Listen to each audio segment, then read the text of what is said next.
right, sounds good. I'm gonna get a piece of paper here. I forgot to do that. All right. Hi everyone, my name's Debbie and I'm with Festivals and Events Ontario, and you've joined us at the Tuesday Talks with FEO, and we're having a fireside chat today with Dave MacNeil, our CEO. And Dave, in your honor and in the honor of everyone here, we've put a picture of a fire up for you so that we can pretend that we're all sitting on the fire with our masks on and 6 feet apart, so that we can have a lovely chat. So welcome. Thanks, Dave, for joining us. Well, you always join us, but thanks for being here and being our speaker today. Are you there? You're welcome. Although I feel like I'm sitting in the fire, not happily around it. And I have felt that way for about 7 months. So I bet you have. Well, let's chat about that. I mean, just as a bit, it's not a recap, but we skirted under, FEO skirted under this whole pandemic in February, at the end of February with our conference. And we really had no idea what was going to happen, because 2 weeks later, you had sent us all home to work from home. And since March, you have been in weekly meetings, if not daily meetings, with the government and different associations. So what was that experience like? What can you share with us about that whole? Well, and I mean, that certainly has been the case. Like right from the beginning, we've all got together as sector organizations to, really get the voice for our industry as a combined and one voice, one vision type of thing. For me, it's been a real civics lesson in how governments work together, or in some cases don't work together. That whole tie from federal to provincial to municipal to regional, and all the differences in between. And, we went through the whole ministers' roundtable experience, sort of talking about a crisis and how are we going to get out of it. And for our industry, we're still in that crisis mode. And realistically at this point, I hate to be pessimistic, but there's no way out of this yet. We're still waiting for that vaccine or the ability to bring large groups of people together again. We all know that some of our members have dipped their toes into the digital landscape and the virtual landscape, but some to varying levels of success. Others have found it quite difficult making that transition and not used to that scale, not used to that medium. So yeah, I mean, I consider our industry is still in that crisis mode, and still prompting all levels of government that there's a need for money now. There's been a lot of talk about a lot of money for 7 months, but, other than the CEWS and the rent relief, we really haven't seen a trickle-down relief package to the industry yet. The way they've been working it has been a lot of, as people try something new, if the ministry sees that it's a good idea, they'll throw some resources behind that. But as far as the industry goes, we're still sitting back, waiting to see what happens. We had a sector call yesterday, sort of driven by KW, and talking about, getting another letter together to the Premier with all of our letterheads and names on it, just saying that, we have to start seeing some relief soon, or more and more of our partners are going to start dropping off the table. So, yeah, unfortunately, we're still in that crisis mode. And, the industry has been really resilient with trying to shift on a dime with virtually no budget going virtual. And what feedback have you had on that, or any? Well, I mean, for some, it's been a way to keep in touch with their volunteers and their base. I haven't heard of a lot that have grown exponentially or brought more people in. I've heard of very few that have tried the virtual digital transformation and actually generated revenue from it. So, you know, it's a cautious approach to, you know, when you're dabbling your toes into it. And I think when we were on last week's call with folks from X Events, we had the conversation of a lot of people try to figure out what they were doing in a live situation and just transforming that over to digital. And it doesn't always work that way. You've got to reimagine and rethink your property when you're going virtual or digital. So, you know, that's where our suppliers and our partners really come in to help us in those. If we're going to go down that path, you know, we really have to count on their expertise on how to guide us and what's worth trying. And you know, maybe there's some times that we just sit back and we sit on that money and hope for that vaccine sooner rather than later. I know that you and I have chatted quite a lot about submitting different proposals to get festivals. Well, we were trying to save our summer. There was one proposal of Save Our Summer, and you had submitted a few others, that we had written a whole proposal and submitted it to the government for, hopefully, for them to approve us to get back into business in some way, shape, or form. What kind of response did you get from them, or did you get anything? Yeah, unfortunately, not too much. You know, they took a lot of information in, but we haven't gotten information back saying, yeah, that's a good model that would work. Or, you know, I know the FEO team and the folks at Pizza Fest spent a lot of time with the ministry, with some different municipalities, just sort of using that idea as a model of how events could still go on in not the large scale, but a larger scale in, you know, socially distanced cubes and areas. But we never did get anything back. And it's one of the things the sector associations really said from the beginning, is that it's almost a backward situation where, you know, we're submitting what we think we need to do to the Ministry of Health to get back on the ground working, instead of the ministry coming out with a set of guidelines that the sectors association can say,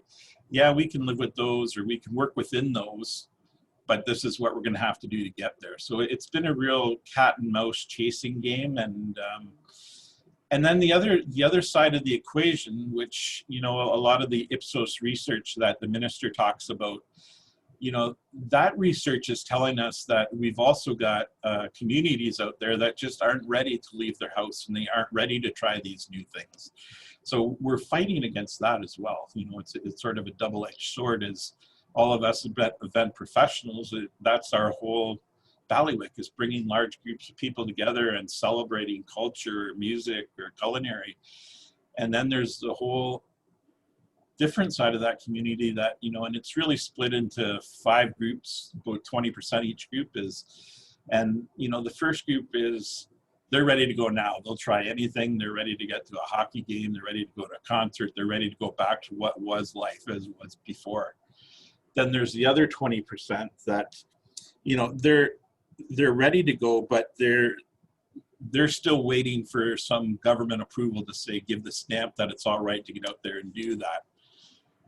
Then there's the other 20% that, you know, they can't afford the PPE, and they can't afford, you know, maybe some of the extra costs associated with it.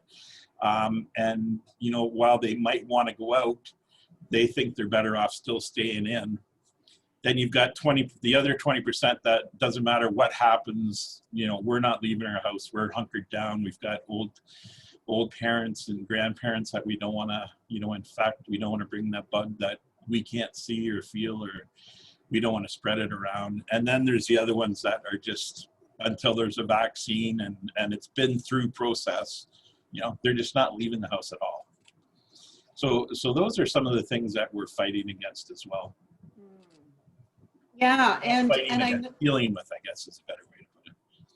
And I know that there's been a lot of municipalities or regions who have been trying to work with their health division to give some sort of guidelines. But that has sometimes been in conflict with the province. So yeah, we're all over the map, aren't we? Yeah, and I see Rebecca Cotter on here, and you know, I thank them for the work they did with the municipality networks and some of the guidelines and protocols they've put together. But like everything else in the province, you know, there's 440 municipalities who all do things a little bit different. You know, they all follow the Minister of Health's guidelines, but some municipalities, you know, with the minister's approvals, aren't ready to open themselves, and they'll keep it shut down, or, you know, they'll add another set of standards on there. So it's really hard to get a consistent voice across the province of what is acceptable, you know, moving forward. I know that, so this is on a personal note, I have family who owns a cottage up in the Goderich area, and I called them this summer and I said, are you open to a safe, socially distanced visit? And she said, no, because you're from an area that has the disease, you know, has got COVID, and we don't have it here, and we don't want it here.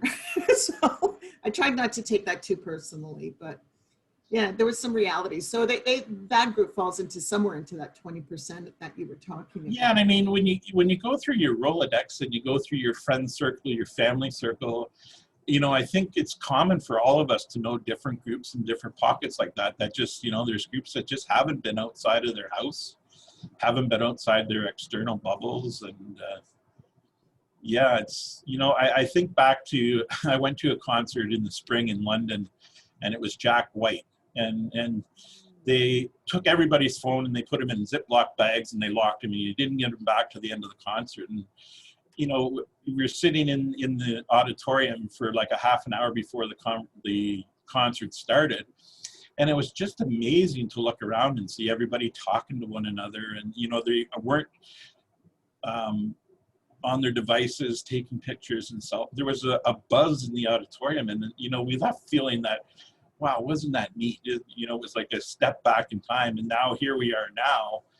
And could you just imagine going through what we're going through without the digital evolution that we've all seen happen? And, you know, that ability, whether it's through Zoom or through cell phones, to stay in daily touch and contact with those that you love and that you work with and your friends and stuff like that. So, you know, again, a double-edged sword that, you know, sometimes at the end of the day, we're also zoomed out that, you know, it's hard to make that connection with friends and family sometimes at the end of a busy day.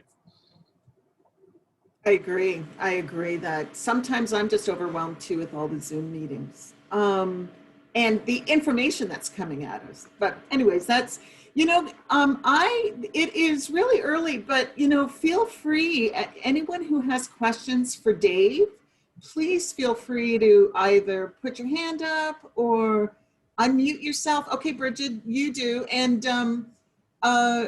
we'll call on you, because it would be great to see the kind of questions that you guys have for us. So go ahead, Bridget. Okay. Hi, everyone. I'm Bridget Elmy. I run with a partner, the Leslie Will Flea in Toronto. We run a lot of large pop-up flea markets all around Toronto. So we are now going virtual for the winter because of COVID. And but during the summer, we had a really hard time understanding the rules as things changed. So we were implementing all of the safety precautions and at all of our events.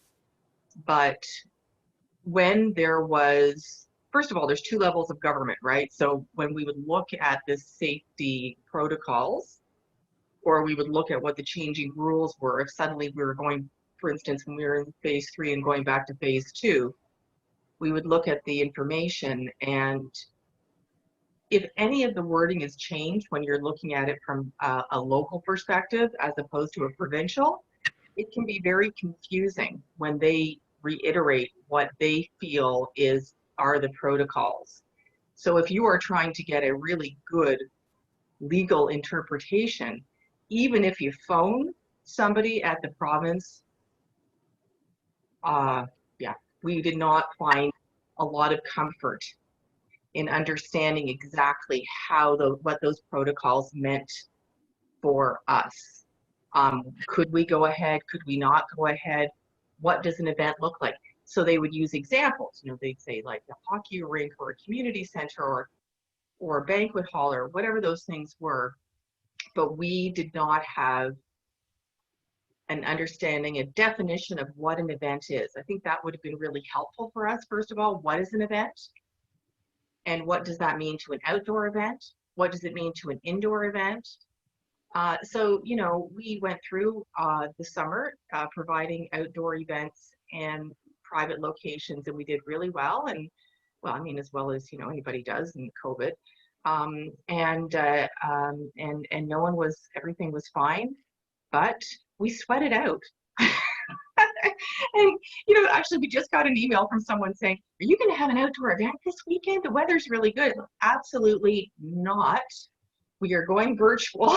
I am not sweating that out anymore until probably next spring. We could be outdoors again. So Dave, I would really, I don't know if anybody else has mentioned anything about interpretation.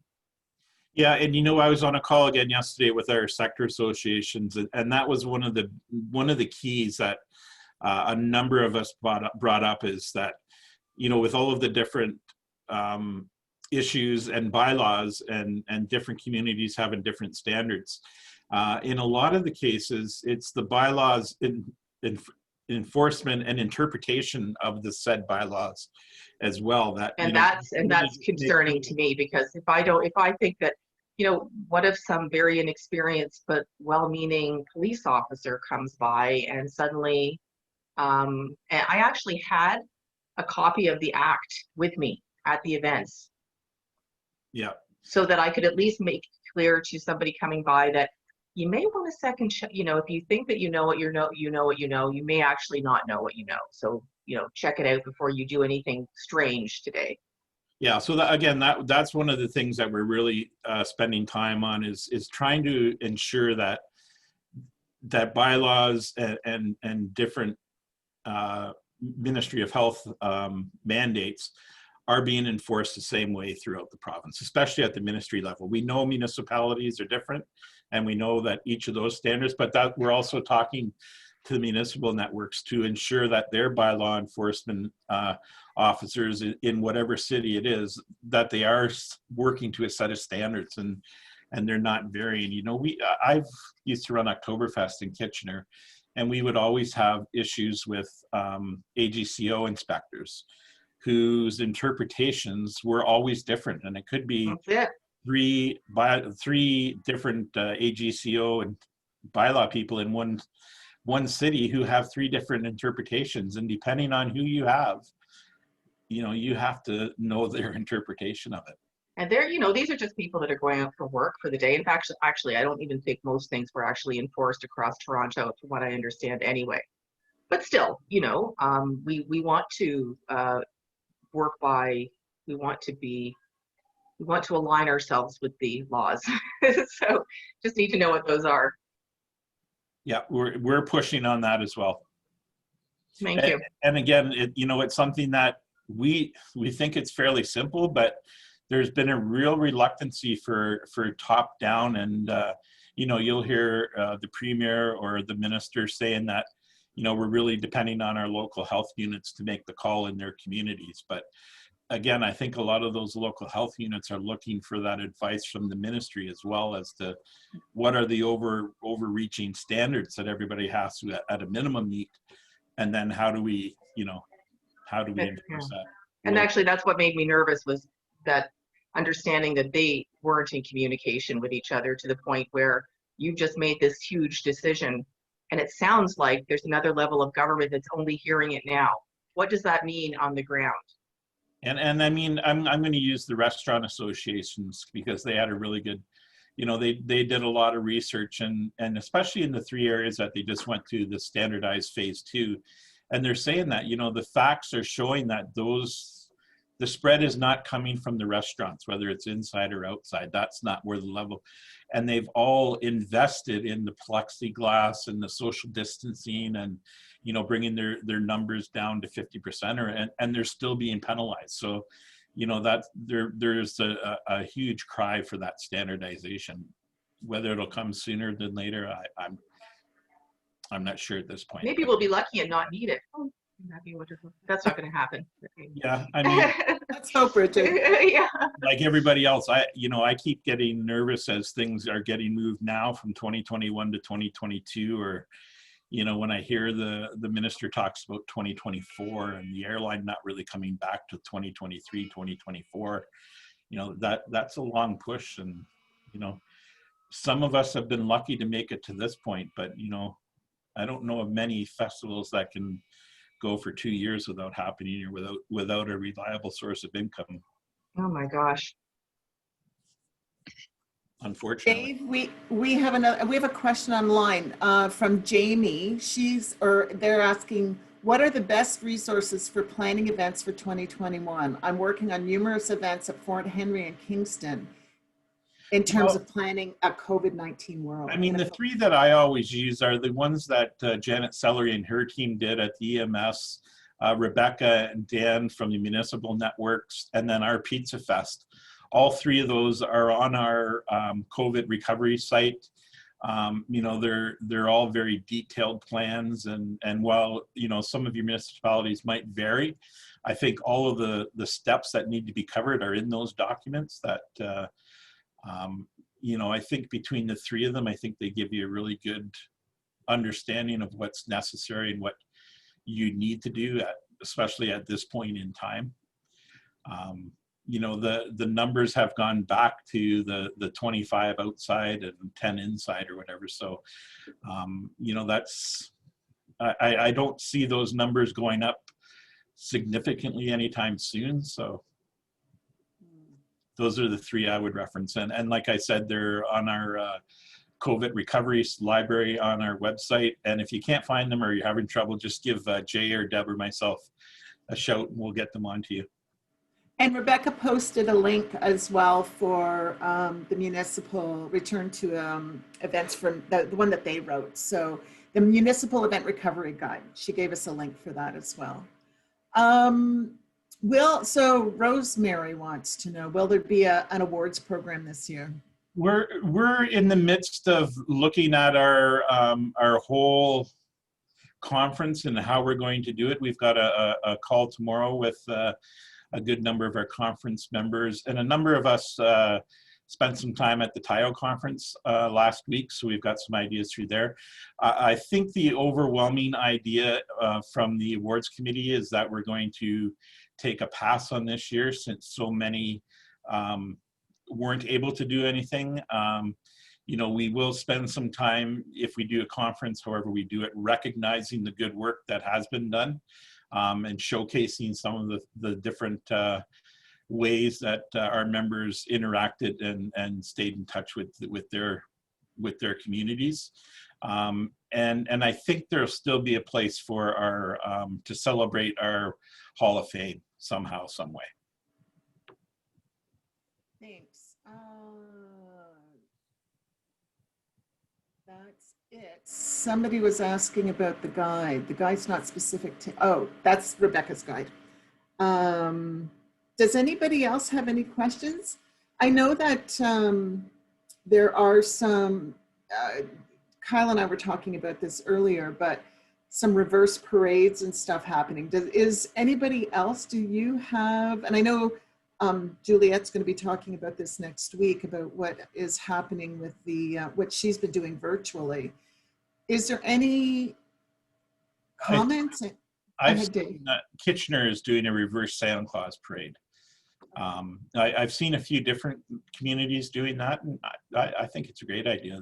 That that drive-by seems to be one that some form of engagement is working. So so the reverse parade, I think there's merit for it there. Okay, great. Kyle has a question. Yeah, I was just trying to scroll back through my email to find, I think there was some funding that went out for municipalities that are adapting this year for drive-bys and things. And I was just wondering if maybe Dave could speak for any municipality or anyone who's not familiar with it, or what the program guidelines are and deadlines. Well, the latest one and it's sort of the second half of Celebrate money, is there's a $9.2 million fund for events that are happening from September through to March. And they're looking at reinventing yourself and how you're going to get in there. So that money is available through Celebrate. I know they're also looking at 2021.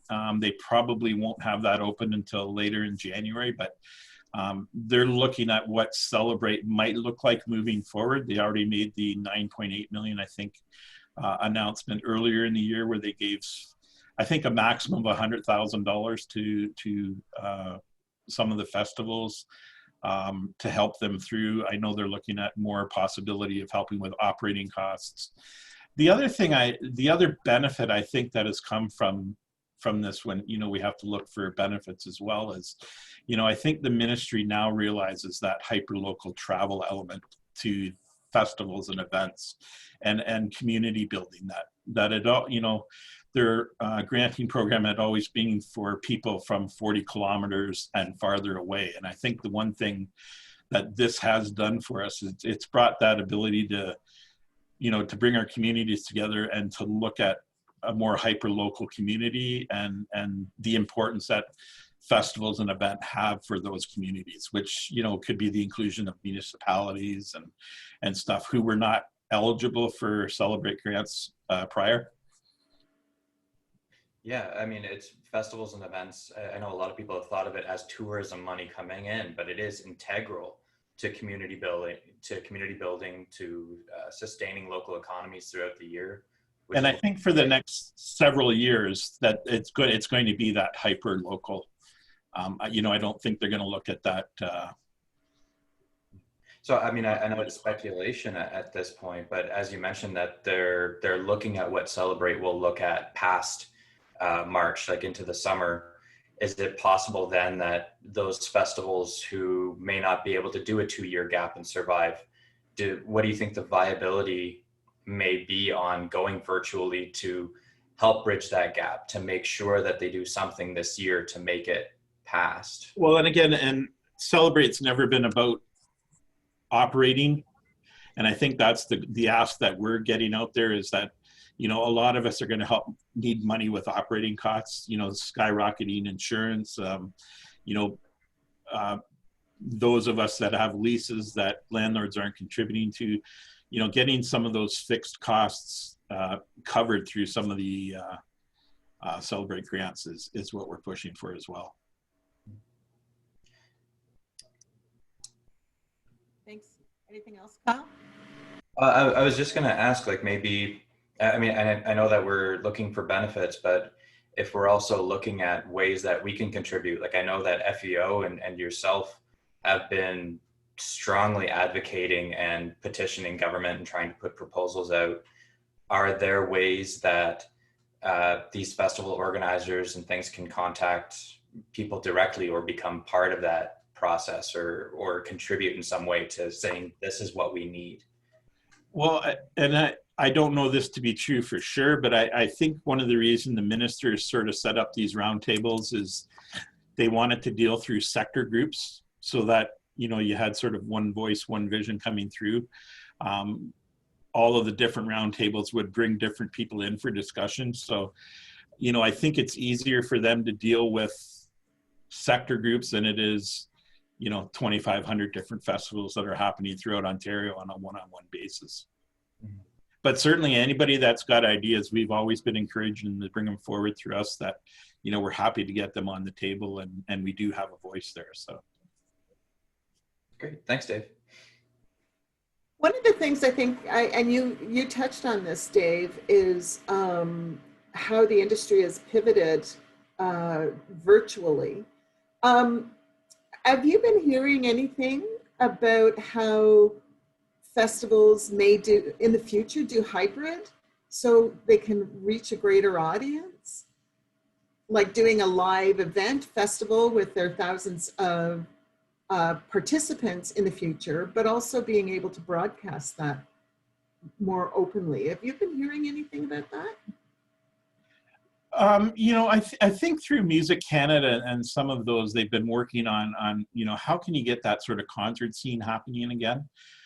But you know what, I don't want to be negative on the digital or the virtual thing, but I just think of myself and my family and the way they've been working and from home and stuff like that. And by 7, 8 o'clock, you've had fatigue from the screen, and you just want to turn everything off, which I think that runs rampant everywhere down the line. And I appreciate all the efforts that are being made to do it and to stay connection and stay out of there. But I think the one opportunity also is to work with our different sector associations, whether it's Attractions Ontario or TIO or Resorts Ontario, with your RTOs and your DMOs. I think that's what's going to keep us all together. And I think that's the one real opportunity for growth that we have coming out of this is we don't seem to be a group of fractured pillars any longer, is that we're all looking at, and the minister talks about the triple bottom line. I think it's the first time in a while I've seen a ministry look at this as a whole. And when you put all the numbers together, it's pretty staggering what this ministry, puts into the coffers and the number of people that they employ and the number of people that they touch throughout the process. It's just keeping all of those people intact and getting us through it. I keep thinking, and I think of Alex Morris, who spoke at our conference, and I don't know how many people remember him, but he was from Deloitte, and he spoke on innovation, and he spoke about this artery, www.artery, and it was a whole, at the time, it was that whole festival community becoming smaller and having them in your home or in your backyards. Still a price for admission, but I'm thinking, oh my God, that's really what we're all involved in right now, is that hyper local, small town, small field, groups of people together, and that's what's going to get us through it. On that note, Dave, I think one of the things that we know going into next year is that what made us small, we still ran this year, but one of the things that made us smaller was the fact that we weren't able to access any city parks that some of our BIA partners were usually able to access. And so I don't know what next year is going to look like, but it would be, yeah, I don't know if we're going to be able to access any of those things. So I think letting them know, working with them to sort of open up those spaces would be great, because in fact, what you're saying, and I was thinking about this too, is that you can still do events. It's going to be over a few days. You can still do some things if it's over a longer period of time, because you have to let fewer numbers of people in, which is more costly, obviously. But it can be done if the city were to help with some of those things and be willing to open up there. Now, obviously, I'm talking Toronto. There's lots of other different places represented. But the city in Toronto just closed down all of their. Yeah, and you know what? I think until we get more information, more facts from the medical community and everything, I really believe we're in a hold still.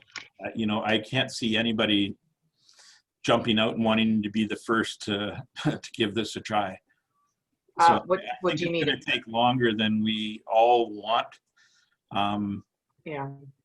But if we can't do anything for 3 years, I agree with you, like virtual only goes so far. Frankly, the little black box is about to go out the window. I mean, I work on it.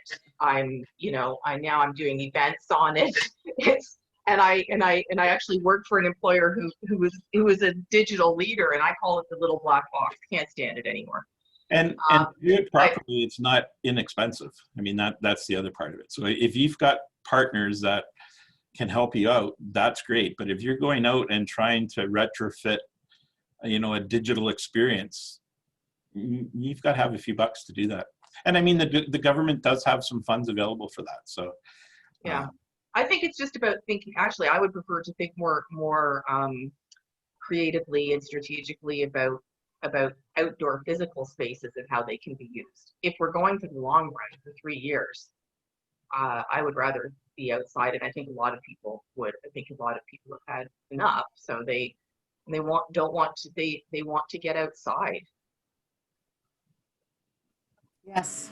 I don't have the answer. I agree. I don't have the answer, but I think it's about looking creatively about what can be done outside. And I actually like, here's a crazy idea, for instance.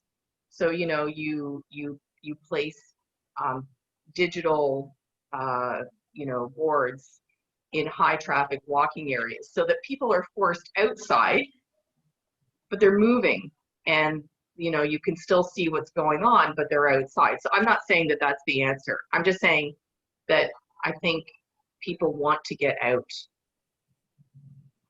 So, and I don't have the answer there, but I think it's about maybe it's about, you know, doing an event over 5 days where it's outside as opposed to just one big blowout. Well, we're even looking at that for our conference, right, Dave? I mean, we're looking at extending it over a period of more than 3 days, just really Sure. doing it in bite-sized pieces as opposed Yeah. to. And again, Deb, that's exactly right. It's part of rethinking what you're doing. Just because you brought people together for 2 days, I mean, that's fantastic. That's, to me, that's what conferences are, what it's all about. I mean, the content and the educational components are great, and if everybody pulls 1 or 2 things from sessions, super. But it's the ability to sit down, you know, and have a glass of wine or a beer with a cohort, and you know, share your war stories, and you know, the difficulties you're having with your board, and those one-on-one or little group sessions that happen in the hallway or in a room.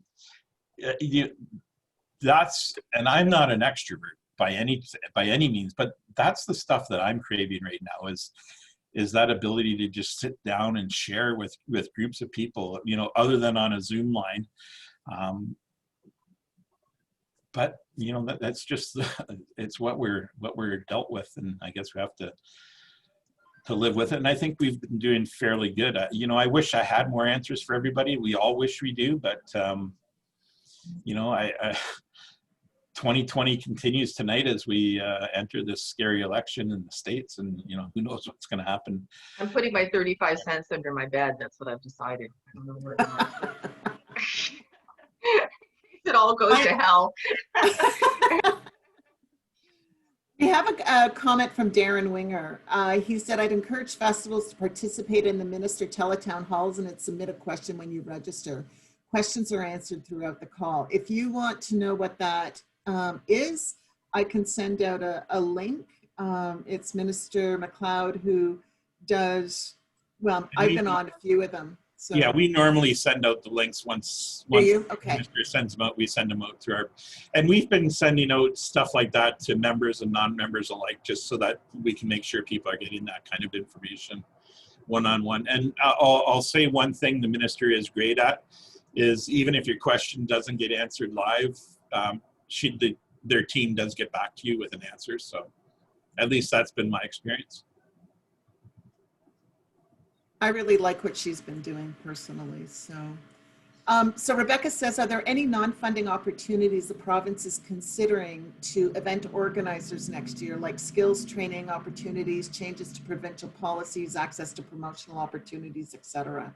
Not that I'm aware of yet, but I mean, that's stuff that we can submit, you know, as ideas for Celebrate, and how we might be able to use some of those funds for education and stuff like that. So that's a good note. I'll put that down and bring that up. I'm not aware of anything else though. The budget is being released later this week, early next week. So hopefully, it's one of the things we talked about on our call yesterday.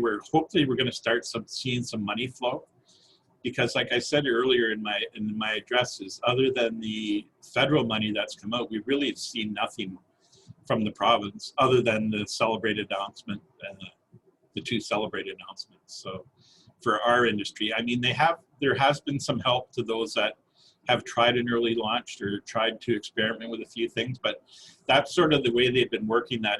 If there's a few people that are trying something that they think there's some merit, they sort of run with those ideas and see how they go. But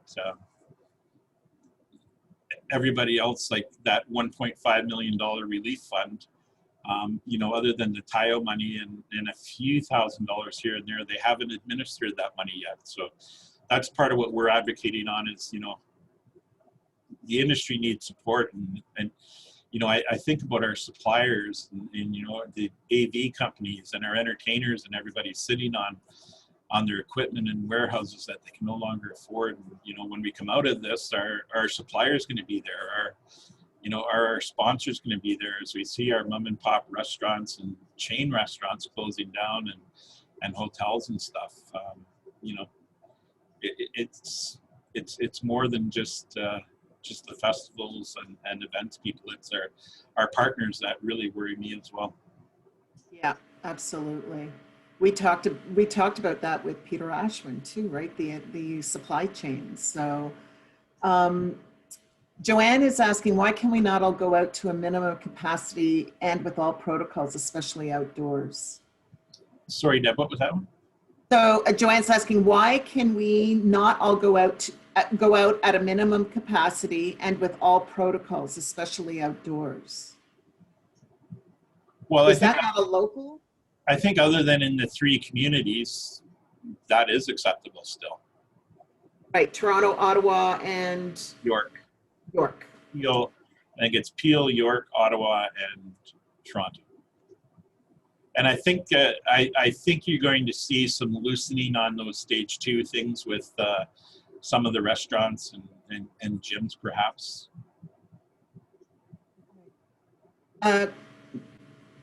Jay Cole said, "Is there something? Here is something for event planners to consider. Talk to your local conservation authority. Many have outdoor spaces and facilities that could support outdoor events and festivals. Each authority has their own policies and restrictions, but it's a worthwhile conversation to have for now and future opportunities. Happy to talk about our experience with the public this year if anyone's interested. We seem to go against all poll statistics in terms of visitation and tourism, which I found interesting reading those results." And is that in lieu of doing something on municipal property?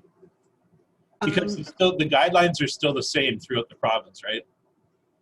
So do you want to talk to that, Jay Cole? Yes, so Julia Cole here. Can everyone hear me okay? I know my microphone's pretty bad. Yep. Okay, great. It wouldn't be in lieu of, we certainly still operate under whatever municipality we are located in terms of restrictions, but certainly just to consider, because I guess competition then for whatever remaining spaces are available to support events in some capacity are now seeing an overflow with applications of people trying to do, you know, certain events, but with restricted amounts of space. So conservation authorities, and I can talk about CVC in particular, you know, we are open to the idea of partnering with other entities, of using our green space as a venue, depending on what people have in mind.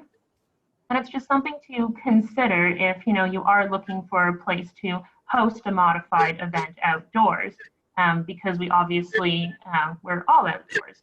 And so it does provide that opportunity to still continue in some capacity. Yeah, and that has sort of been one of the stumbling blocks as we've moved along. And I know I put in several vendor-related or venue-related opening requirement requests. And, you know, some people have huge properties that can really accommodate still larger groups, still socially distanced and isolated and within all of the parameters that the Minister of Health has set out. But still those overriding numbers are still in place. So it doesn't matter if you've got a 1 kilometer square piece of property, you can still at this time only have 25 people outside. So it doesn't, and that's part of the conversation we've been having is that, you know, different parks and different facilities are able to, you know, through different areas on their property, distance and move from one to the other, keeping all of those protocols in place. But there's been absolutely no movement on that right from the beginning. Is those numbers are the numbers, whether they start out with 10, they went to 25, they went to 50, and they never got larger than 100 throughout the summer. And I don't see that happening anytime soon. So it doesn't matter the size of the property, those restrictions are still in place. The only exception in some cases are some of the restaurants that have built larger patios. You know, they seem to somehow get by that maximum capacity. So it would be interesting then to look into it, because in terms of our operations, we certainly don't allow groups to gather over the specified sizes allowed. But in terms of our property, we've certainly been seeing, you know, throughout the course of the day, hundreds of people come through. And as long as they're spacing themselves out on trails, and as long as, you know, there's some flow, and we put in some restrictions, you know, to try to encourage people to keep going, we can still accommodate hundreds and hundreds of people a day. It's just how we kind of keep people moving along, how they are using our facilities, and kind of just using our green spaces a bit more actively. So rather than gathering in one small space, if they're spread out along a trail, if they're always moving in one direction, we've been able to accommodate, you know, large amounts of people overall, but certainly not in a concentrated area. Oh, that, you know, that just brings out creativity for all our event planners, who are extremely creative people. Let's admit it, right? I mean, you wouldn't be in this job if you weren't looking at how you can enhance what you're already doing. So, And you know what? I'm a risk taker at the best of times, but with something like this, I think we all have to really think about the risk that's inherent, and we just don't know what we don't know at this point. And you know, I think from the beginning, it's one of the things that I've found really hard in this whole process is, how do you plan your way out of this when you don't know all of the variables that are coming along? I mean, there's certain known risks and certain known social distancing and hand cleaning, sanitization, and numbers and stuff like that we can live. But what is the next? You know, what's the next change that's coming in, and how is that going to affect it? So yeah, I hear what you're saying, and I think from the Conservation Authority, or what I'm thinking is, you've got more people using and accessing conservation areas, outside trails and stuff. But I think if you were to try to get in an event organizer that wanted to do something for 500 people, I don't think you're going to see that happen. Right now, you're not going to see any event over 25 people getting any permissions, permits, or anything that's necessary to move it forward. So I agree that, you know, trails and hiking and conservation authorities are seeing a boom in their usage, because people are wanting to get outside and get moving, and I think that will continue. thanks, Dave. Are there any other questions, any other comments? We have a couple of more minutes left before we're ready to go for our fireside chat. Okay, is it okay for Niagara Falls to have crowds?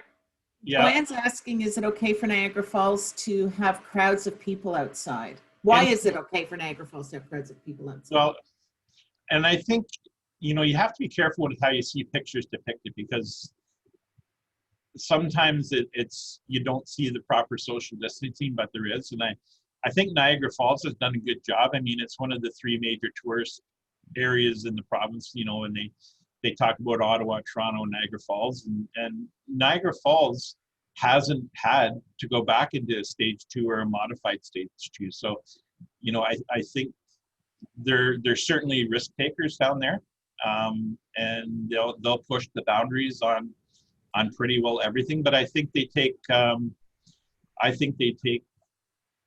good risks. They don't mess around with it. I mean, I think they're calculated risks that they're willing to take to save their community. I mean, without tourism and hospitality, and I mean, Niagara Falls is a great natural wonder, but it's sort of driven by tourism and hospitality. And I think, you know, their hotels, and we were planning on being in the Niagara Marriott. And, you know, we're talking to Dave down there, and, you know, he said they had a great summer, but they're back to 10% capacity, and their whole conference community is gone, and they don't see it coming back anytime soon.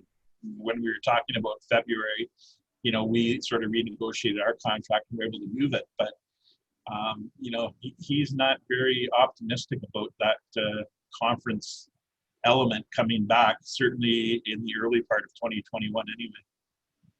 So yeah, when you see different communities trying different things, you know, I think, and seeing the pictures, I think Niagara Falls has done a good job of doing what they've done. Kyle, did you have something? Oh, yeah. Yeah, I do actually. I just wanted to mention as well, like I think throughout this year there have been events that have really scaled back and tried to explore what they can do. I think in the conversations that I've had, everyone has different health units giving different directions on what they can and can't do. But there have been some things that have been able to go through, like car shows up and down a main street. And another place where they were able to do small things in a park, but have everyone stay within circles. And, you know, it's just about scale and how people move and who can come, you know, or even things like having to, for a drive-by parade, people still have to register in advance. There's only a set number of spots and everyone has to stay in their car. You know, I think there are still certain things that, I mean, obviously I can't predict, but there have been some things that were able to happen this year that may be able to continue into next year using some of these key learnings. And even earlier this week, the Toronto's chief medical officer also praised people in communities for finding innovative ways to celebrate Halloween instead of going door to door, doing things like small costume parades through the street so that people can get out, can still connect. So I mean, I understand your hesitancy and wanting to think about what the greater impact is, but I'm wondering if you have any thoughts on how these key learnings may be able to come together from this year to move forward for next year, and something small, something scaled, maybe something spread throughout the year in in-person events. Yeah, I mean, we've reached out to our members, we've reached out to our suppliers to talk about innovation, what they're doing, sharing their stories. You know, we'll continue to do that. When we see something interesting come out, we try to share it with people.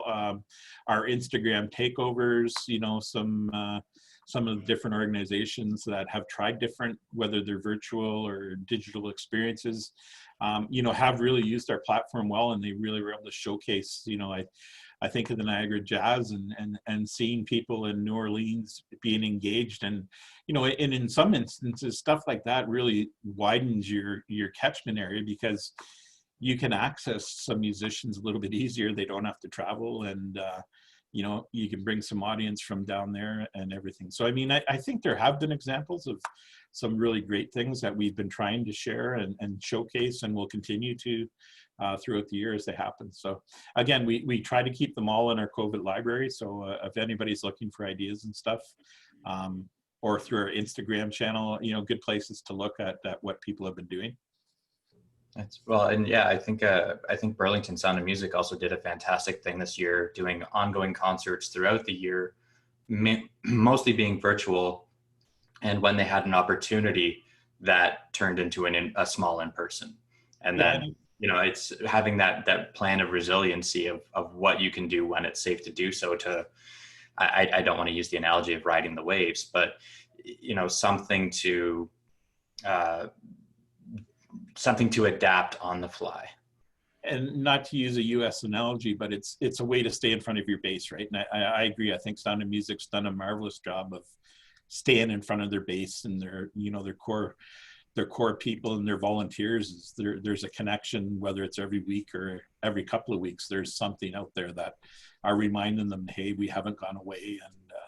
you know, I think that's the important thing with our guide too, and keeping it on our website, even though probably 95% of those events didn't happen. It's a way to capture what was and what was meant to be for 2020. And you know, and we're really, we're grasping with what are we going to do for 2021 and how do we do it? Because I think we're entering in to very much the same situation we entered into March, is that there's just, is there going to be an event season? And, you know, I try to always read between the line when I'm talking to government, and, you know, I'm not a fortune teller by any means, but I'm not liking some of the messaging I'm getting, because 2021 seems to be dropping off of the conversation list, and we're hearing more 2022 and 2023, and you know. Yeah, and it's a little bit selfish of me to say that I hope that any festivals and events think of the suppliers truly as partners in innovation, that, you know, we are looking for solutions as much as the organizers. So really, I would encourage everyone to engage us in the conversation. And what can we do? What can we create together? What can we do safely?